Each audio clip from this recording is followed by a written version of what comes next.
Not only do we exist as a community, we are a very diverse community. The Asian American community has the widest and fastest growing income divide among all racial groups in the United States. Jerry, when I was a tour guide as an undergraduate at Stanford, you were one of those names that I used to talk about who stopped out to start companies when I was walking backwards through Terman Engineering Quad. How does the success of affluent Asian Americans such as yourself obscure the plight of the least fortunate and also perpetuate the model minority myth? Well, you would have been proud of me. I used to put books away in the Terman Engineering libraries back when you still did that, and back when books were a thing. And I mean, being an entrepreneur and being self-made, I think I have a direct connection with where I came from and where I am now. But I came from East San Jose. I grew up in East San Jose, and today it's still a community where there's a lot of good things happening there, and there's still a lot of bad things happening there. And so I just think that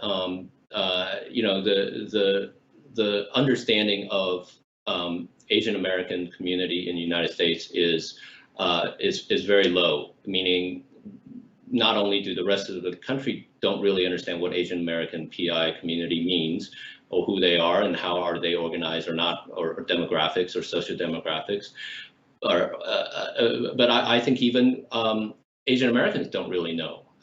We've always lived in our own communities in many ways, depending on our culture, and we generally not discussed any of our community's problems with related communities from other ethnic groups. And I think that has to change. I think we have to come together as a broader community. We have to put out where we're doing well. And as you said, socioeconomically, the Asians are overachievers on the high end.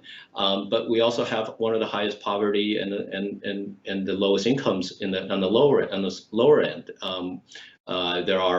There are problems in our community, whether it's domestic violence or accessibility issues because of language. So many of our communities just choose not to get involved or not take advantage of what the society has to offer because of language.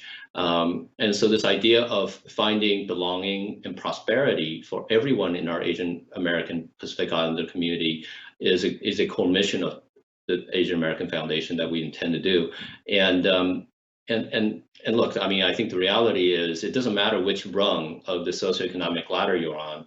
When you're afraid to go out and walk in the streets, that really unites everybody in terms of, and if you look at the surveys that have been recently, 45% of Asian American adults have suffered one of the 5 incidents that people are deemed as anti-Asian. So it's out there, and I think that's where we need to look at us as a community as a whole, as Sonal said, and really be able to say, look, we do have great people that have done well, but we also have a lot of people that are not living the American dream, and we need to do something about that.